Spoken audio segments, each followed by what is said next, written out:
राजा दशरथ के लिए यह क्षण अत्यंत कठिन था। राम अभी युवा थे और उनसे बिछड़ने का विचार ही पिता हृदय को कंपा देता था। परंतु महर्षि वशिष्ठ के आश्वासन और विश्वामित्र के उद्देश्य को समझते हुए दशरथ ने भारी मन से सहमति दे दी। उनकी आंखों में चिंता, स्नेह और गर्व तीनों साथ दिखाई दे रहे थे। राम और लक्ष्मण माता पिता, गुरुजनों और समस्त अयोध्या का आशीर्वाद लेने पहुंचे।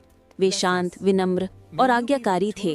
राम के चेहरे पर कर्तव्य का तेज था और लक्ष्मण के चेहरे पर अपने भाई के प्रति अटूट समर्पण।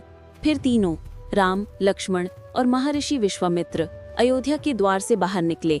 राजधानी का शोर पीछे छूटता जा रहा था और सामने फैला था प्रकृति का विशाल, रहस्यमयी संसार। दोनों राजकुमार गुरु का अनुसरण करते हुए आदरपूर्वक चल रहे थे। रास्ते में महर्षि विश्वामित्र ने उन्हें बला और अति बला नामक दिव्य विद्या का ज्ञान दिया। ऐसी सिद्धियां जिनसे भूख, प्यास, थकान और कमजोरी दूर होती है। राम और लक्ष्मण ने विनम्रता से ये ज्ञान स्वीकार किया, मानो उनका हर कदम उन्हें अपने महान उद्देश्य की ओर ले जा रहा हो। धीरे धीरे वे एक घोर भयानक जंगल में प्रवेश कर गए। पेड़ सूखे हुए, वातावरण भारी और हर ओर राक्षसी ताड़का का आतंक फैला हुआ था। यह जंगल किसी श्रापित भूमि की तरह दिखाई देता था।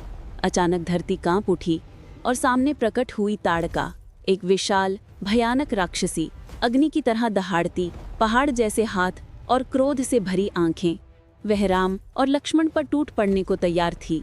विश्वामित्र ने शांत स्वर में आदेश दिया, राम, इसका वध करो, यह संसार के लिए अभिशाप है।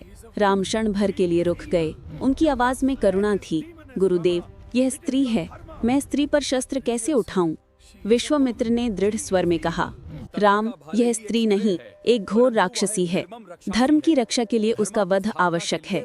राम ने लक्ष्य साधा, धनुष तना, बाण छोड़ा गया और एक ही क्षण में ताड़का धराशायी हो गई। राक्षसी का आतंक समाप्त हो चुका था। जंगल में वर्षों बाद पहली बार शांति फैली।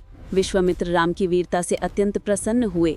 उन्होंने राम को कई दिव्य अस्त्र शस्त्र प्रदान किए, ऐसे अस्त्र जो देवताओं के आशीर्वाद से निर्मित थे। राम और लक्ष्मण ने उन्हें विनम्रता से ग्रहण किया। जब उन अस्त्रों ने उनके हाथों में चमक बिखेरी, दोनों के चेहरे पर नई शक्ति का तेज दिखाई देने लगा।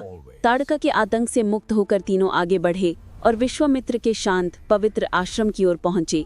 अब आश्रम फिर से सुरक्षित था। वातावरण में सुकून, भक्ति और धार्मिकता की सुगंध फैल चुकी थी। यहीं से आगे शुरू होने वाली थी राम और विश्वामित्र की अद्भुत दिव्य यात्रा। रामायण बालकांड भाग 5 देखने के लिए वीडियो को लाइक करें और चैनल को सब्सक्राइब करें। It is magnificent, Gurudeva.